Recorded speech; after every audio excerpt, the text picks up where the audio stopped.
Yes please.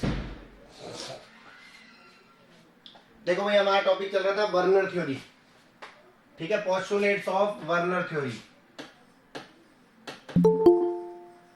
Postulates of Werner theory, ये हम बता रहे थे।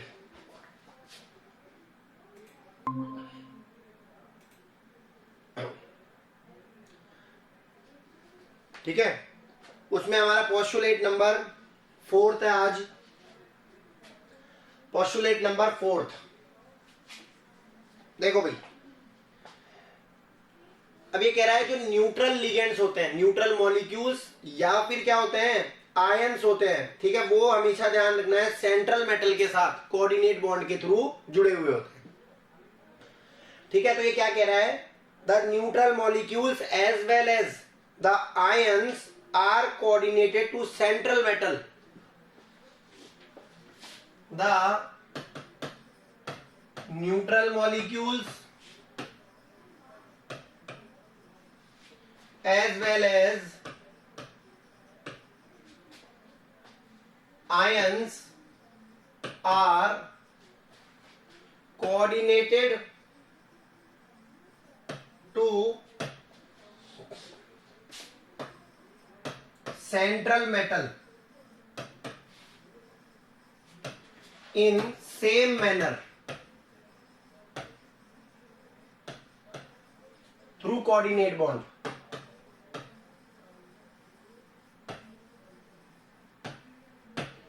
Coordinate bond,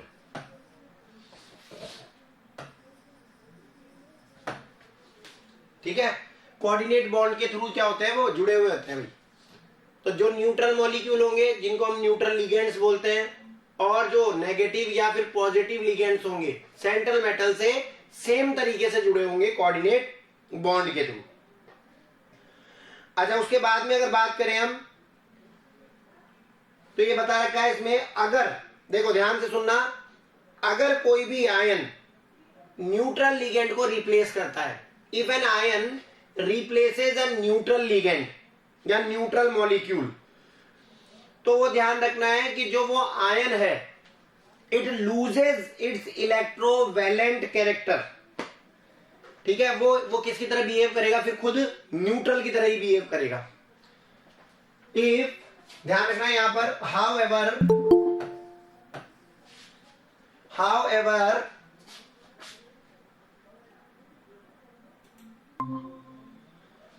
however when an ion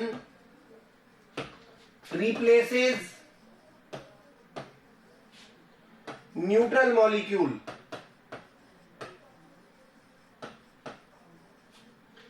अगर कोई भी आयन क्या करता है, न्यूट्रल मॉलिक्यूल को रिप्लेस करता है, ठीक है, in a coordination sphere, in the coordination sphere. देखो ब्रैकेट के बाहर की सारी चीजें, ब्रैकेट के बाहर जो होता है उसको बोलते हैं काउंटर आयन, और ब्रैकेट के अंदर जो होता है उसको बोलते हैं coordination sphere. replaces neutral molecule in the coordination sphere, the ion loses its electrovalent character, electrovalent character, it loses its electrovalent character and behaves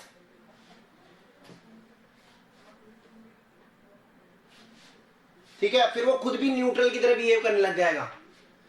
तो ध्यान रखना, the ion loses its electrovalent character and attached to the central metal through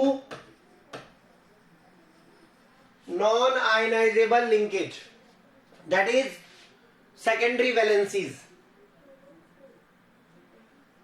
and get attached to the central metal through non-ionizable linkage.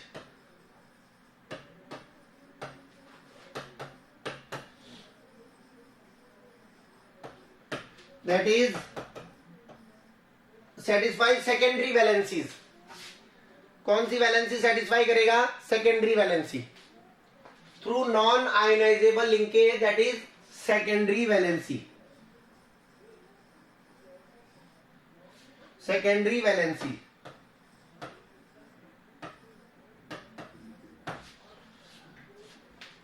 तो ध्यान रखना है, यदि कोई neutral molecule, ठीक है, अगर कोई न्यूट्रल मॉलिक्यूल है और आयंस है, पॉजिटिव या नेगेटिव आयन, दोनों सेम फैशन में, सेम मैनर में क्या होते हैं? मेटल से जुड़ते हैं.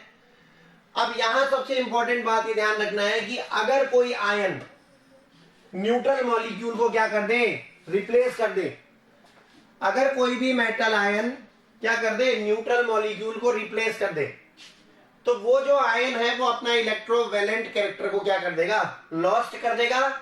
और पहले वो जो आयन था वो प्राइमरी वैलेंसी को सेटिस्फाई कर रहा था, लेकिन अब वो क्या होगा? अब वो सेकेंडरी वैलेंसी को सेटिस्फाई करेगा. ये ध्यान रखना है. जैसे ही उसका आयोनिक कैरेक्टर लॉस्ट हो जाएगा, इलेक्ट्रोवैलेंसी लॉस्ट हो जाएगी, वैसे ही आपको ध्यान रखना है, इट सेटिस्फाई सेकेंडरी वैलेंसीज. फिर वो सेकेंडरी वैलेंसी को सेटिस्फाई करेगा, not first primary valency. Primary valency को सेटिस्फाई नहीं करेगा वो. चले भाई, अब ध्यान दें आप. सबसे इंपॉर्टेंट टर्म्स, कुछ टर्म्स बताऊंगा भाई मैं आपको आज. इंपॉर्टेंट टर्म्स हैं जो आपसे 1 नंबर में पूछी जा सकती है.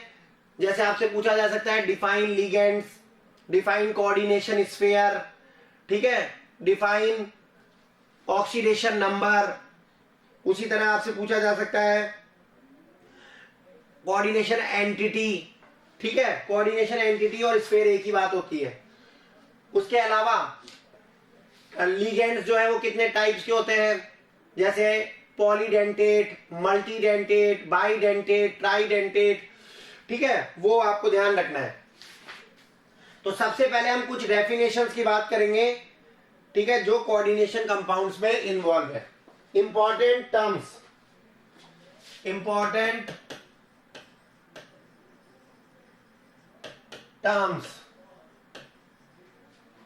used in coordination compounds.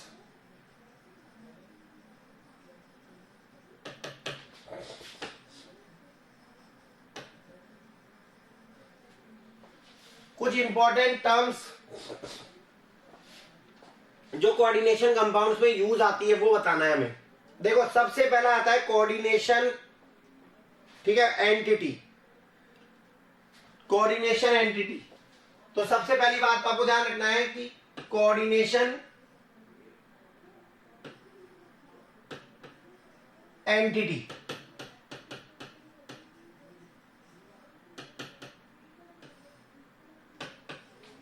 तो हमेशा ध्यान रखना है, कोई भी कोऑर्डिनेशन कंपाउंड जो होगा उसमें कोऑर्डिनेशन एंटिटी जरूर होती है. और कोऑर्डिनेशन एंटिटी जो है पॉजिटिव भी हो सकती है, नेगेटिव भी हो सकती है, न्यूट्रल भी हो सकती है. और कोऑर्डिनेशन एंटिटी का मतलब क्या है कि जो स्पीशीज ब्रैकेट के अंदर है, स्क्वायर ब्रैकेट के अंदर है, उसको क्या बोलते हैं हम? Coordination entity. तो हमेशा ध्यान रखना है, अ coordination compound,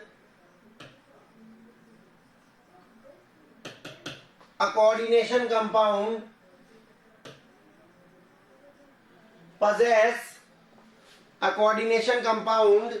possess coordination entity. A coordination compound possess या contains a coordination entity.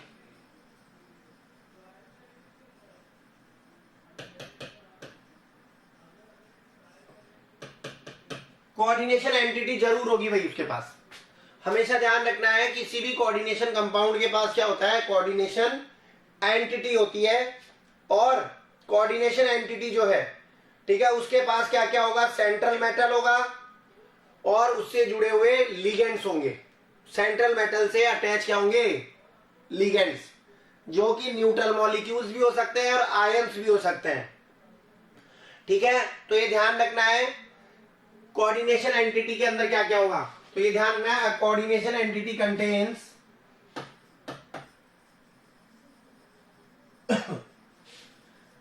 a coordination entity contains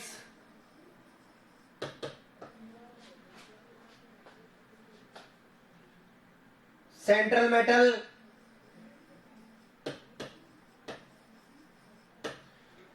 a coordination entity contains central metal,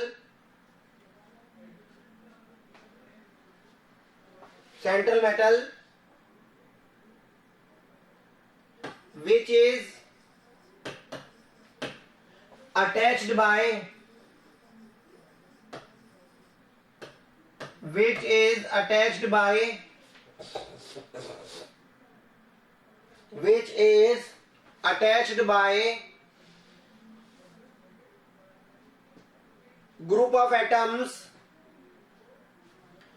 attached by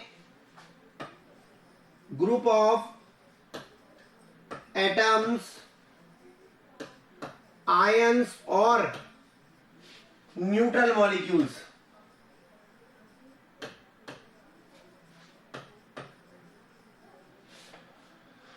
which is attached by group of atoms, ions or neutral molecules। ठीक है, तो ध्यान रखना है coordination entity में क्या क्या होगा। अ coordination entity contains central metal which is attached by group of atoms, ions or neutral molecules known as ligands,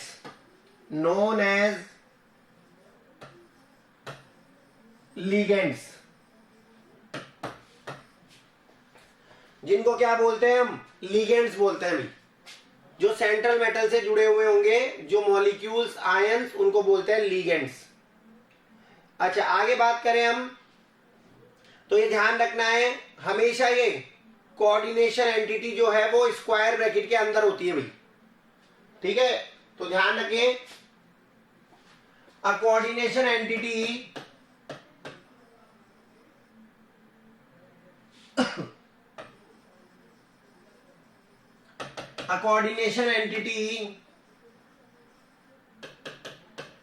is always enclosed in square bracket।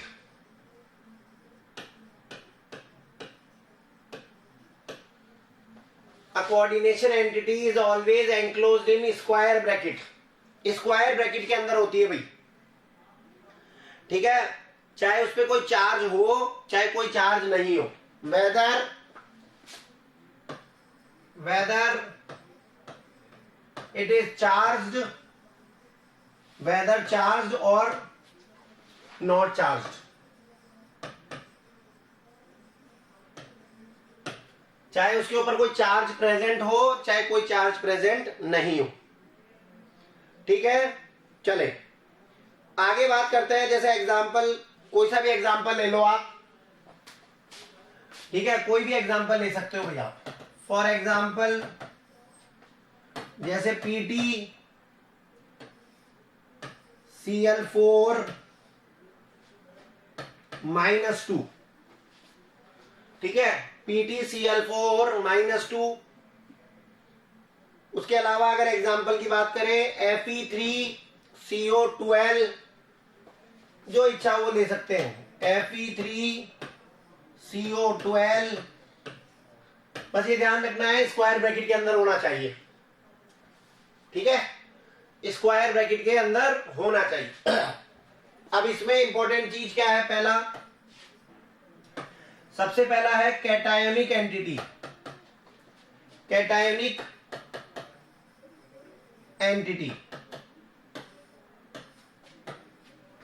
अगर स्क्वायर ब्रैकेट पे कौन सा चार्ज है, पॉजिटिव चार्ज है।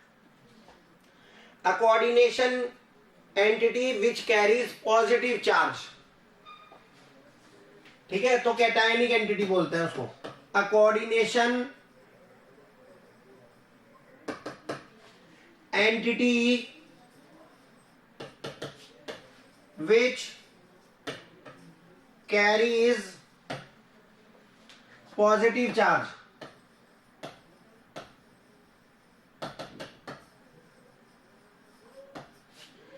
ऐसी कोऑर्डिनेशन एंटिटी जिसपे कौन सा चार्ज हो, पॉजिटिव चार्ज हो, उसको बोलते हैं कैटायोनिक कॉम्प्लेक्स या कैटायोनिक एंटिटी।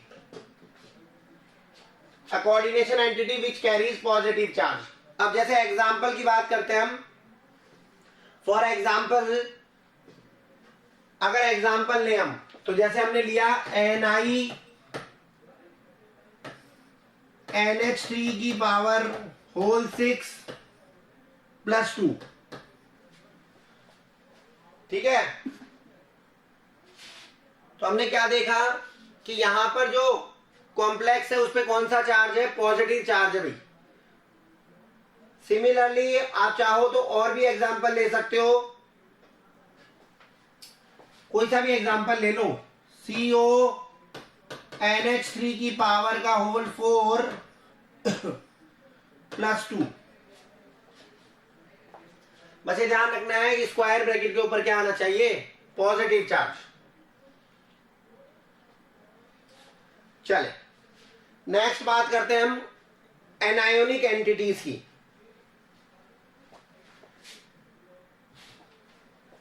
नेक्स्ट बात है एनायोनिक एंटिटी।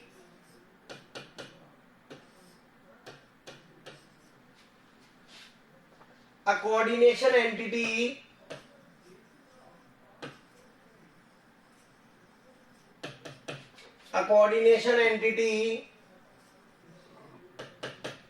which carries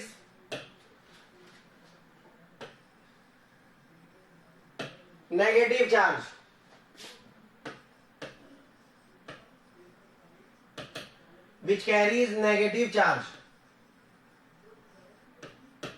कौन सा चार्ज होना चाहिए उस पे, नेगेटिव चार्ज होना चाहिए भाई।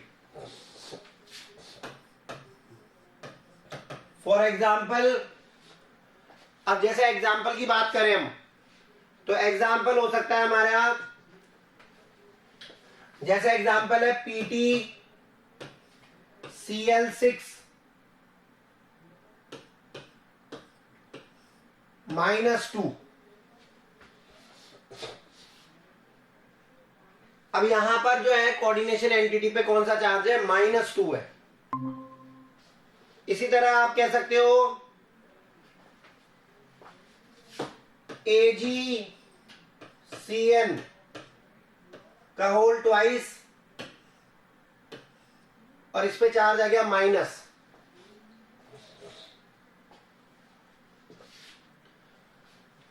ठीक है, तो यहां पर ध्यान रखना है ऐसी एंटिटीज जिन पे नेगेटिव चार्ज है उनको क्या बोलते हैं, एनायोनिक एंटिटीज।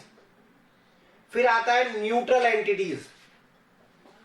न्यूट्रल कॉम्प्लेक्स बोल लो चाहे तो, जिन पे कोई चार्ज नहीं होता। Neutral entity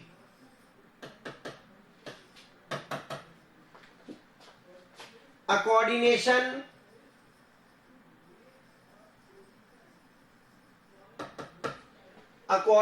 entity which do not carry any charge, a coordination entity which have no charge,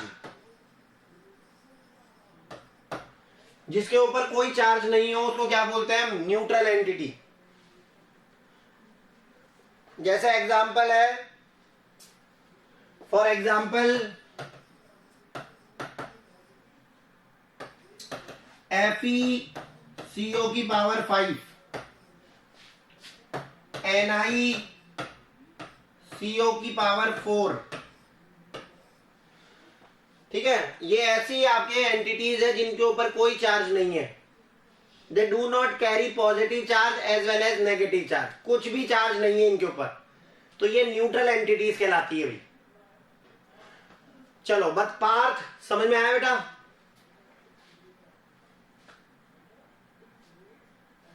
That's okay. सरिता को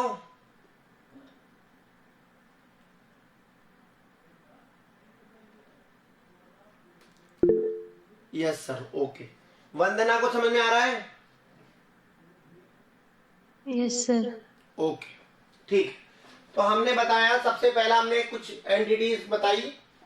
पहला टर्म जो हमने सबसे इंपॉर्टेंट यूज किया कोऑर्डिनेशन कंपाउंड में, वो यूज किया कोऑर्डिनेशन एंटिटी। जो भी चीज स्क्वायर ब्रैकेट के अंदर होगी उसको क्या बोलेंगे हम? Coordination entity. अब इस कोऑर्डिनेशन एंटिटी के अंदर क्या होगा? एक सेंट्रल मेटल होगा और उससे जुड़े हुए कुछ लिगेंड्स होंगे, जो कि न्यूट्रल भी हो सकते हैं और पॉजिटिव भी हो सकते हैं, नेगेटिव भी हो सकते हैं। ठीक है, तो वो लिगेंड्स जो है आपके किसी भी तरह के चार्ज के हो सकते हैं। उसके बाद में हमने बताया कोऑर्डिनेशन एंटिटी जो है वो तीन तरह की होती है। पॉजिटिव चार्ज है तो कैटायोनिक, नेगेटिव चार्ज है तो एनायोनिक, और अगर न्यूट्रल है, कोई चार्ज नहीं है, तो न्यूट्रल एंटिटी। चले फिर बात करते हैं नेक्स्ट हम। तो नेक्स्ट हमारे पास है central metal.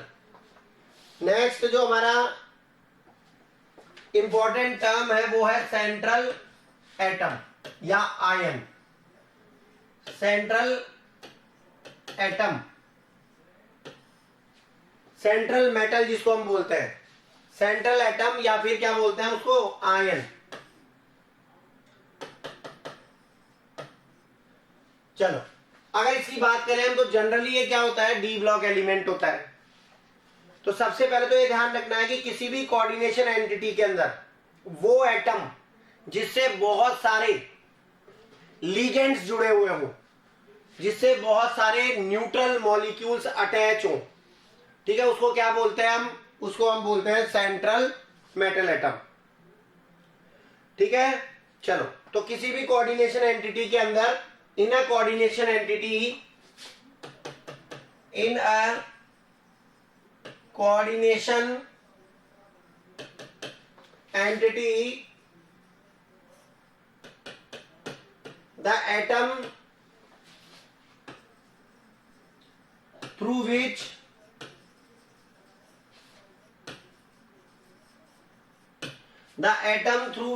large number of या fixed number of groups are attached, the atom through which fixed number of atoms or ions are bounded in a definite geometry,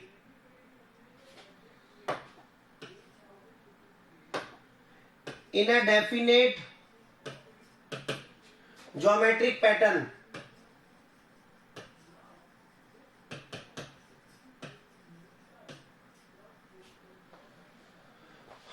ठीक है, तो इन अ कोऑर्डिनेशन एंटिटी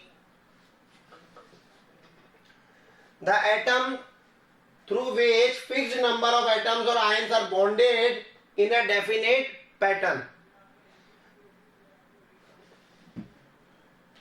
ठीक है, उसको क्या बोलते हैं हम? Central metal, definite pattern. Example आप ले सकते हो, जनरली मैंने आपको बताया डी ब्लॉक एलिमेंट होते हैं। तो जैसे एग्जाम्पल है, फॉर एग्जाम्पल कुछ भी ले लो आप। For example Ag plus CO plus 2, nickel plus 2, Fe plus 2 plus 3, जो भी आप लेना चाहो तो वो सेंट्रल मेटल हो सकता है अभी। फिर बात करते हैं तीसरा जो इंपॉर्टेंट टर्म है वो है लीगेंड।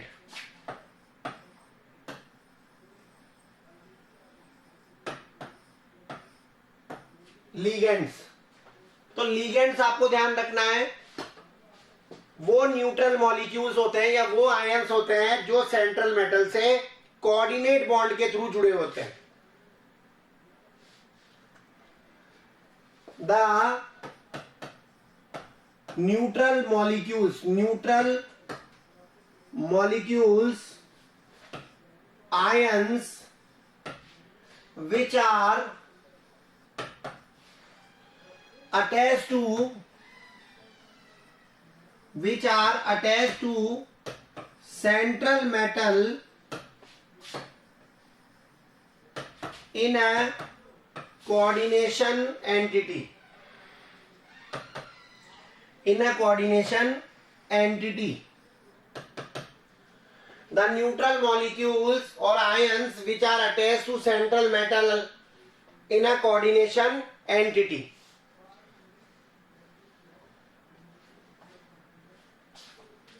अच्छा, उसको क्या बोलेंगे हम? लिगेंड्स बोलेंगे। फिर ध्यान रखना है the word ligand, ligand जो वर्ड है ना, इसका जो वर्ड है इसको कहां से लिया गया है? तो जो ligand वर्ड है ये लेटिन वर्ड से लिया गया है भाई। लाइगेरी मतलब होता है और इसका मतलब होता है to bind up. The word ligand is derived from Latin word ligere, which means to bind.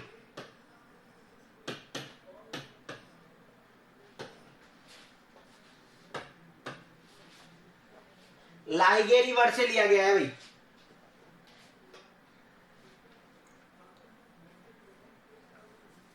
अब लिगेंड जो होते हैं जनरली आपको ध्यान रखना है उनके पास या तो नेगेटिव चार्ज होगा या पॉजिटिव होगा या लोन पेयर होंगे भाई।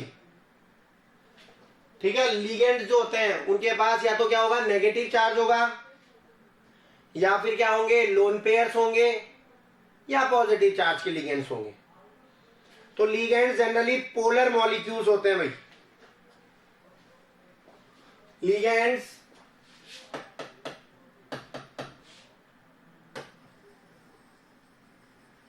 are generally polar molecules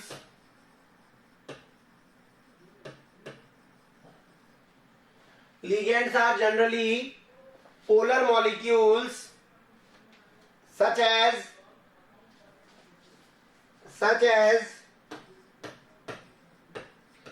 ammonia, water,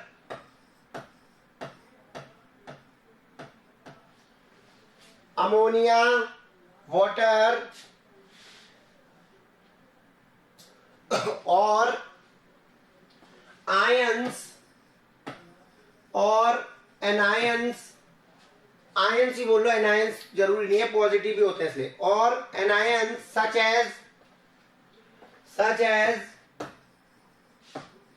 chlorides,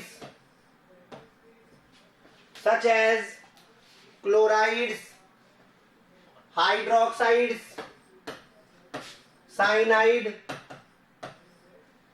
such as chlorides, hydroxide, cyanides, etc., which contains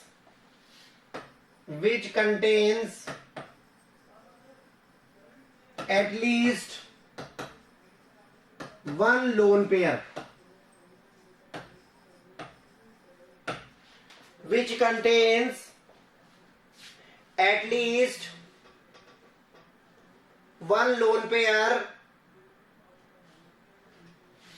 ठीक है, which contains at least one lone pair। Ligands are attached to central metal atom through coordinate bond, through coordinate bond।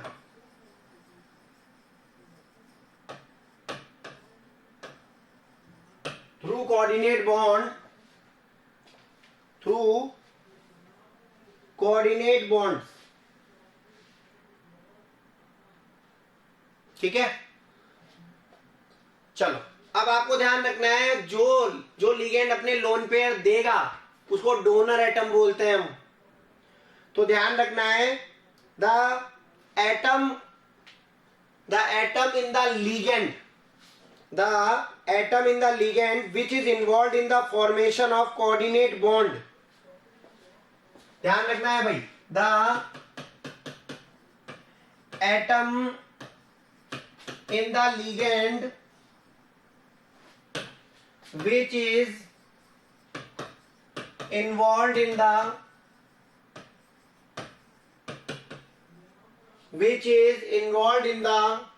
formation of bond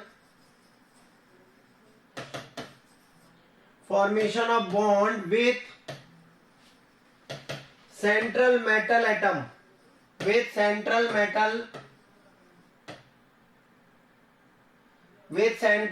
atom,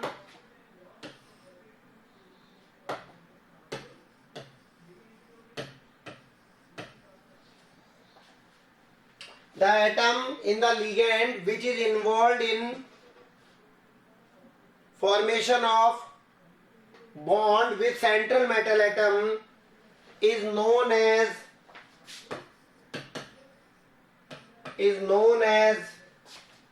coordinating atom. Coordinating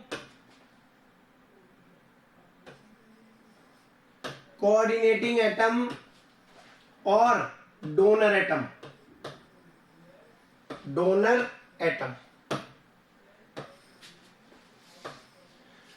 तो वो atom, ligand का वो atom जो coordinate bond बना रहा है central metal के साथ, उसको क्या बोलते हैं हम? डोनर एटम बोलते हैं। और डोनर एटम के पास ही क्या होते हैं? अनपेयर्ड इलेक्ट्रॉन्स होते हैं भाई। A donor atom may contain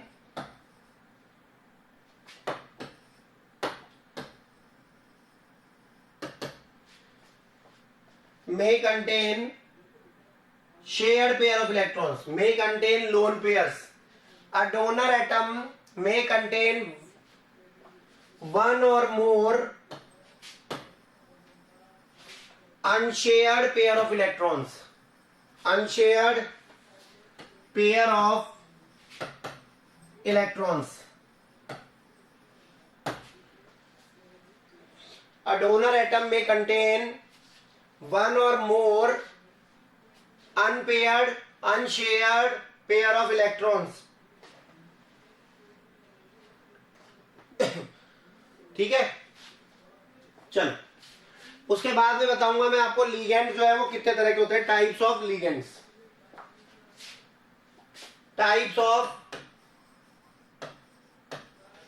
ligands, on the basis of donor site, on the basis of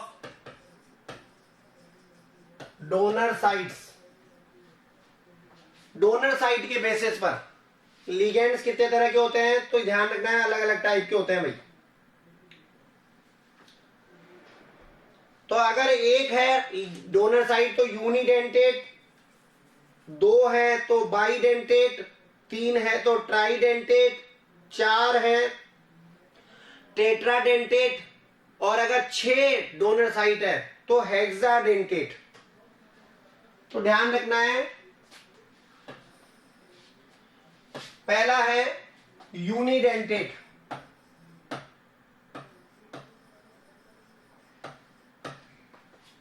फिर है बाइडेंटेट,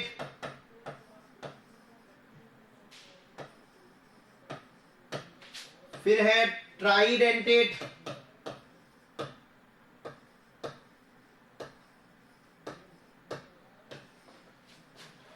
टेट्राडेंटेट,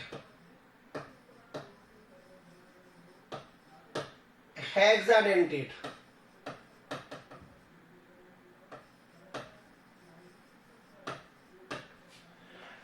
ठीक है, unidentate ligands,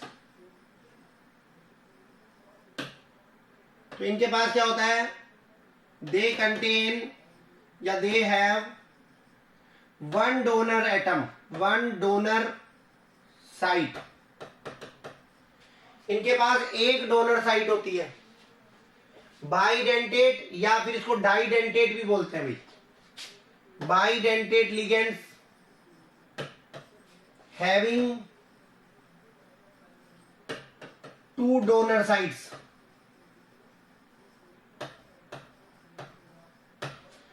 tridentate having three donor sites,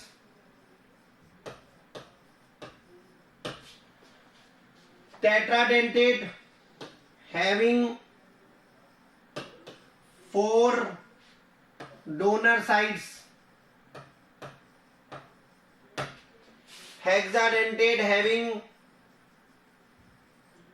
6 donor sites,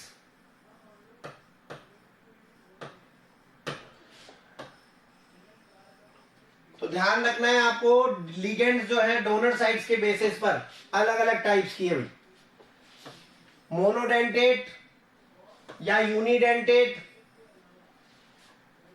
bidentate, इसी तरह ट्राइडेंटेट, टेट्राडेंटेट और हेक्साडेंटेट। इसी तरह आपको ध्यान रखना है लिगेंड्स जो है वो न्यूट्रल लिगेंड्स भी होते हैं, पॉजिटिव लिगेंड्स भी होते हैं और नेगेटिव लिगेंड्स भी होते हैं भाई। ठीक है, यहां तक आप लोगों को अच्छे से पढ़ना है भाई, यहां तक आप लोगों को अच्छे से पढ़ना है भाई। ठीक है, यहां से आपको बताया गया है पोस्टुलेट्स ऑफ वर्नर थ्योरी से। तो मैंने आपको बताया कि न्यूट्रल मॉलिक्यूल्स और आयन सेम फैशन के अंदर क्या होते हैं, सेंट्रल मेटल से जुड़े होते हैं और जनरली वो कोऑर्डिनेट बॉन्ड के थ्रू जुड़े होते हैं। अगर कोई आयन क्या कर दे, किसी न्यूट्रल मॉलिक्यूल को रिप्लेस कर दे, तो उसका जो इलेक्ट्रोवैलेंट कैरेक्टर है वो लॉस्ट हो जाता है, फिर वो आयन प्राइमरी वैलेंसीज की जगह सेकेंडरी वैलेंसीज को सेटिस्फाई करता है। फिर मैंने आपको कुछ इंपॉर्टेंट टर्म्स बताई, कोऑर्डिनेशन एंटिटी, उसके अलावा ये कितने टाइप की होती है, positively charge, negatively charge, neutral. फिर उसके बाद में हमने लिगेंड्स की बात करी, सेंट्रल मेटल जो है वो जनरली डी ब्लॉक एलिमेंट होता है और सेंट्रल मेटल से ही लिगेंड्स अटैच होते हैं। फिर लिगेंड्स की बात करी, न्यूट्रल मॉलिक्यूल्स भी हो सकते हैं, आयंस भी हो सकते हैं। लिगेंड जो वर्ड लिया गया है लेटिन वर्ड से लिया गया है, जिसका मतलब होता है लाइगेरी, जिसका मतलब होता है to bind up. Ligands polar molecules होते हैं, उनके पास लोन पेयर होते हैं और वो अपने लोन पेयर किसी को भी डोनेट कर सकते हैं। ठीक है, लिगेंड का वो एटम जो सेंट्रल मेटल से जुड़ा होता है उसको कोऑर्डिनेटिंग एटम बोलते हैं हम। और फिर मैंने आपको बताया लिगेंड्स कितने टाइप्स के होते हैं। ठीक है, इसके आगे कल मैं आपको एक जो है एक टेबल बनवाऊंगा जिसमें हम न्यूट्रल लिगेंड्स की बात करेंगे, नेगेटिव लिगेंड्स की बात करेंगे और पॉजिटिव लिगेंड्स की बात करेंगे, उनके चार्ज की बात करेंगे और नाम देते समय उस लिगेंड के लिए कौन सा वर्ड यूज करते हैं। जैसे अमोनिया के लिए अमाइन वर्ड यूज करते हैं, OH के लिए हाइड्रोक्साइड की जगह हाइड्रोक्सो, हाइड्रोक्साइड के लिए जो है हाइड्रोक्सो वर्ड यूज करते हैं, साइनाइड के लिए साइनिडो। वो आपको बताऊंगा, मैं टेबल के फॉर्म में बताऊंगा कल। ठीक है, तो यहां तक अच्छे से पढ़ लेना भाई।